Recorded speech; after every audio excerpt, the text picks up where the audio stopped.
na wananchi wa Githurai. Habari zenu? Habari zenu?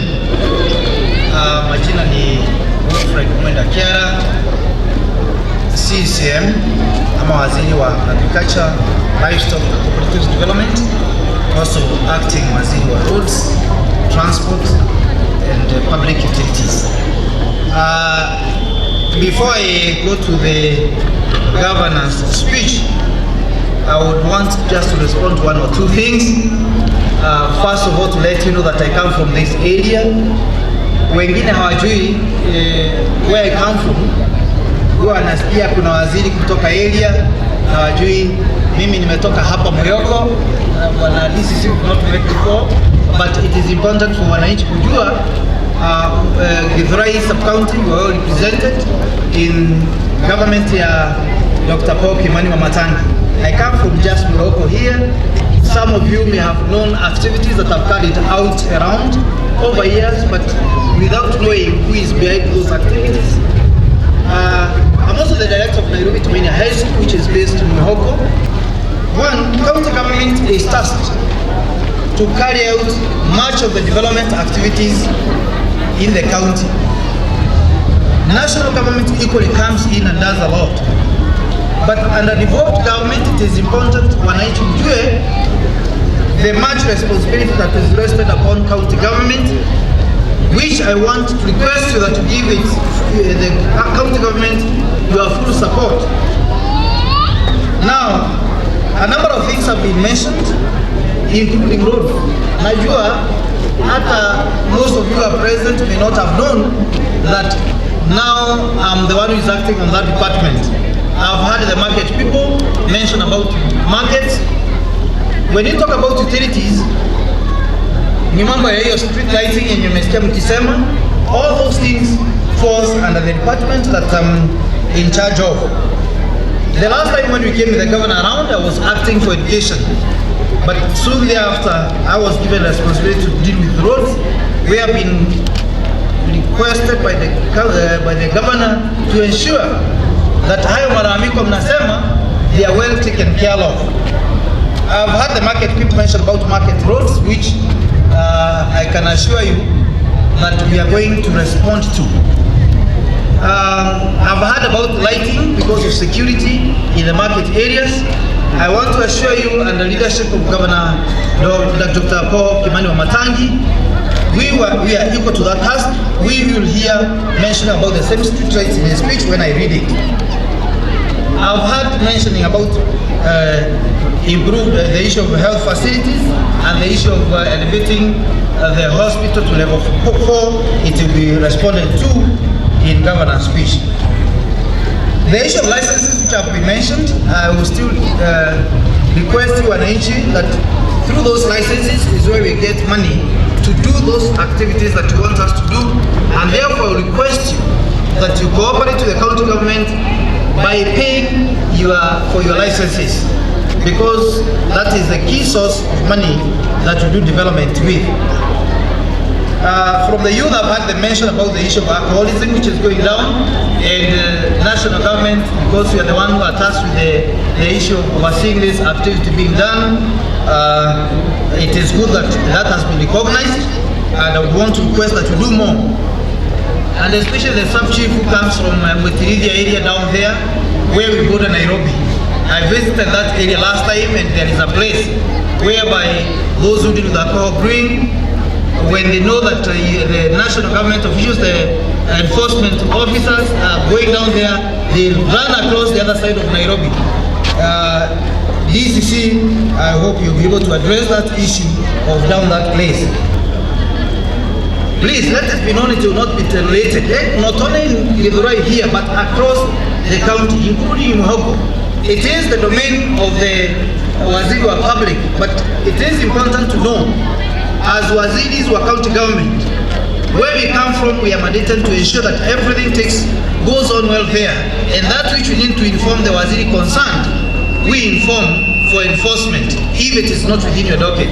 And therefore this issue of this raw sewer, which there are serious buildings here which are discharging their sewer on this drainage here. they can be sure that will not be deteriorated. Lastly, before I read the governor's speech, cleanup day that governor came up with on every last Saturday of every month. Last Saturday of this month is next Saturday, 28th of October.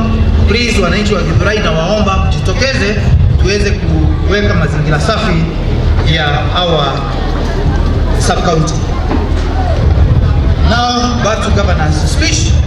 I will present the governors in the first person because I'm directly presenting.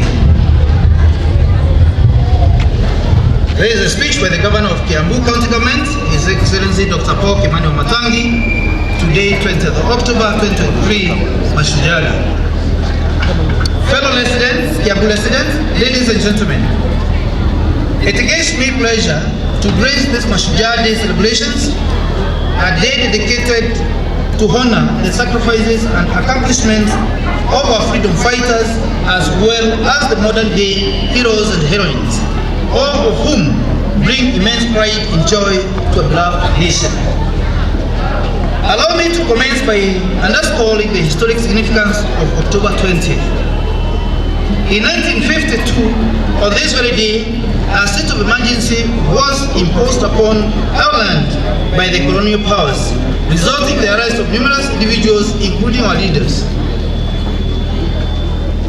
This pivotal moment marked a significant turning point in our history, intensifying the struggle for freedom. Beyond the valiant freedom fighters and political leaders, there are other exceptional Kenyans who have made substantial contributions in various aspects of life, and we celebrate them for their exceptional service. Let us celebrate the residents of Kiambu who display acts of selflessness and courage every day. These include volunteers who respond to disasters and emergencies, people who extend a helping hand to those in need, and the dedicated public servants. Ladies and gentlemen, as a county, we have made great strides for the 6 decades in which we have governed ourselves. Tremendous development has taken place, not only in our major cities, but also in the countryside.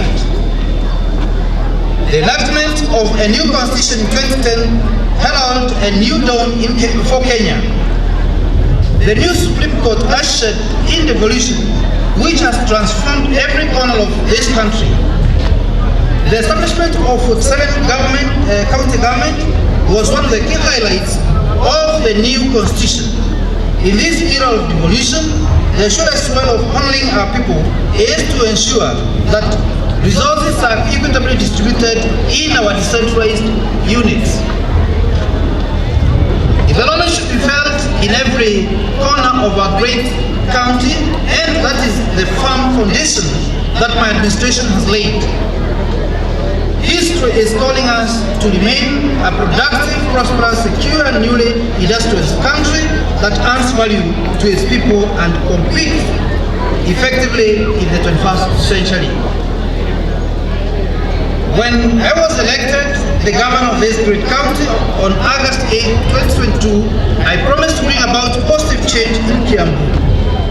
1 year later, thanks to the dedicated team we assembled, I am delighted to report that we've made significant strides in our mission of making Kiambu great again.